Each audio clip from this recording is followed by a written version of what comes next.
And welcome back to the Sawyer Center. Luke McConnell here with Alexis Jones, 23 points, one off her career high here on Saturday as the Crimson Storm take down the Rangers 90-66. And Lex, welcome back. You missed the first couple games. I know. Contact tracing. Yes, sir. Frustrating for Yeah, sure, very, right? very frustrating. But it's good to be back with the team, and we're all back together and just working really hard. What has, from a player's perspective, what has this entire offseason and start of the season been like for you guys? It's just like one of those things where we have to be really patient, and we never get to know when we're going to have to go back into quarantine or contact tracing. So we're just taking every day, day by day, and just working really hard, getting in the gym, and just following the right things and doing the right things so we can get back out here and play. An unbelievable difference, certainly offensively from Thursday's game, but just an amazing difference one game made for you guys playing together for just the second time this year. What went into yesterday's practice and shoot around that made you guys so much more comfortable today? We just told ourselves that we have to work together. We have to pass the ball, share the ball. Instead of it being 1-on-5, it's 5-on-5. And we just all had to work together, and we knew that listen to our coaches, and whatever our coaches say, that's what we're supposed to mimic, and that's what we went out there and did today, and it worked for us. You've got a lot of newcomers, important newcomers, Peyton, Georgia, everybody really contributed today, but Peyton Jones, a couple of deep three-pointers. What's she bring to the team? She really just brings everything. She's a freshman, but she's a very confident freshman. She knows that when she gets out there, it's her time to shine, and she's going to work the ball, and when it's her time to shoot it, she shoots it, and it goes in.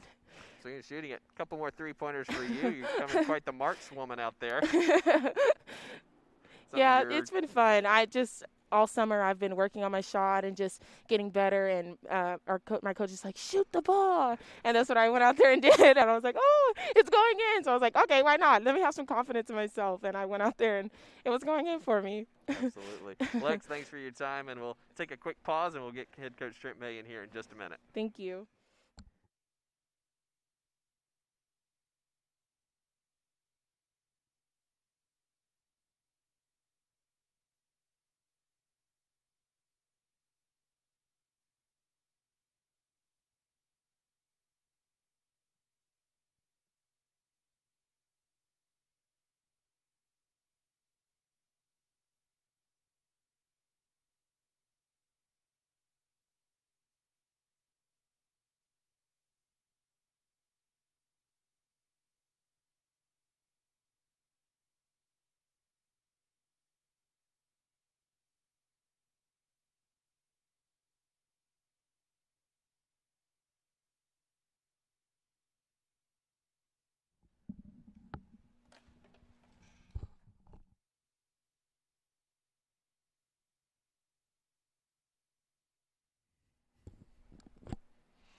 And we're back with SNU head coach Trent May. 90-66, the Crimson Storm defeat Northwestern. And Trent, we mentioned pregame, rebounding battle. Instead, an offensive explosion happened this afternoon. It was awesome. I think I'll take the latter. Exactly. So I'll take that all day long. So they're a tough team, rebounding-wise. And we mentioned that it would be a war, and it was. And it's just there was a lot of, especially that last little sequence of the game for us. We had maybe 6 looks before there was a foul called, and so just a lot of rebounds like that. But super proud of our girls and the way, obviously I won't insult your intelligence. We know how we get assists.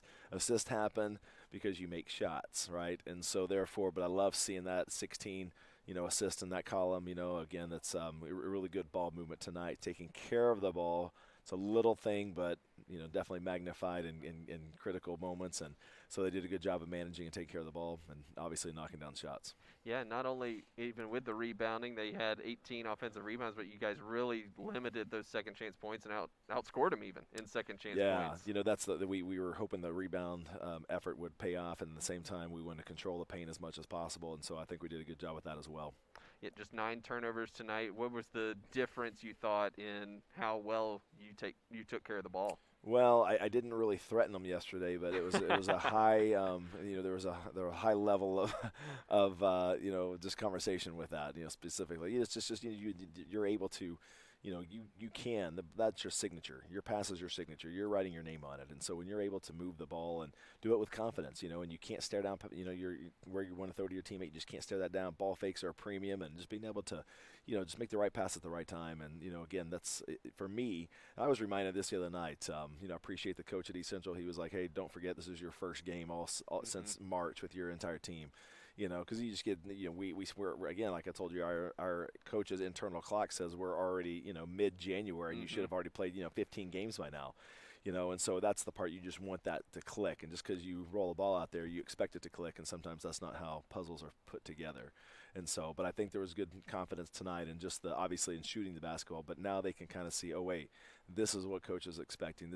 Now, that doesn't mean we're going to knock down shots every game like that, but just the other little things of just fighting for rebounds, taking care of the ball, the things that you can do a good job of managing. And, one glaring thing that we still need to get better at that is just, it's just ever just out there as far as just something that we need to get better at, and that's free throws. And so it's something that we just, that's one thing that I look at constantly right now. We're a good shooting team, and free throws should not be an issue for us. The comfort level that you all seem to have together offensively was miles different. Is that something that just comes up that much more quickly, with that time together, especially with the veterans? I mean, Lex, Abby, Kennedy. Some of those passes they were throwing to each other, you could tell they played together a while. And I think that's a great observation. But I think that's the part, again, just because we talk about it from yesterday, and just it's you would like it to say it's a quick transition, but it's them just knowing that, oh yeah, that muscle memory. And again, I wanted that the other night at East Central. But it just didn't. There was just that. There was just almost like a delay of everything. But then it's the body kicks in, the memory kicks in, and again the players who have played together. Then you find that the good repetition and good ball movement, and good things happen. And now that you have a game like this, so now it's that. Okay, now let's really, at least from the standpoint, I thought there was great energy tonight, and they knew they were coming to fight, and so we could have easily hung our heads, in opportunities, but it was almost we were ready for that next play mentality.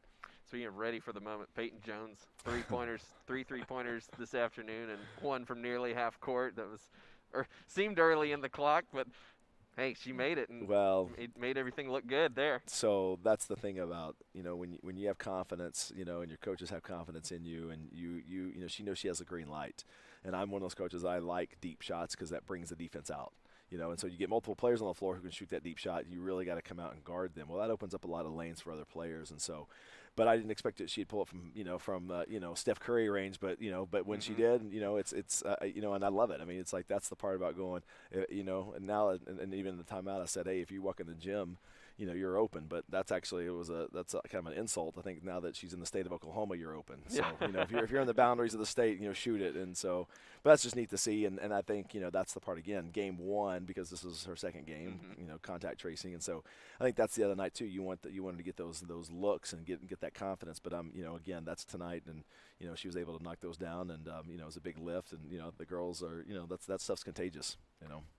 You go to Shawnee on Monday to take on Oklahoma Baptist. It's y'all's first time through the Thursday, Saturday, Monday. Right. How does your preparation change from a typical week? Well, besides celebrating our first win in 21 and first win since last March, it was one of those things that I had to bring it down and remind them it's super. Everything you do the rest of this day, take care of yourself. Hydrate and just make sure you get rest because, Saturday bleeds into Sunday and Sunday bleeds into Monday, which is another game day. And so let's make sure that we're taking care of our bodies, that's the most important thing. Take care of your bodies, get that rest. We'll walk through tomorrow, get the things we need to do squared away for OBU and go give another shot. But, hey, we're not practicing on Monday. We're playing on Monday. So that's even more incentive to rest up. That's right. Yeah. Trent, congratulations Appreciate on your first win this season. Thanks, guys. We'll be on the air in Shawnee, 5:30 tip time for the women. You can catch us on Crossover Radio Sports at 5:15. We'll be there for SNU basketball. Guys will follow right after the women. For all of us here at SNU Athletics, this is Luke McConnell saying good night from the Sawyer Center.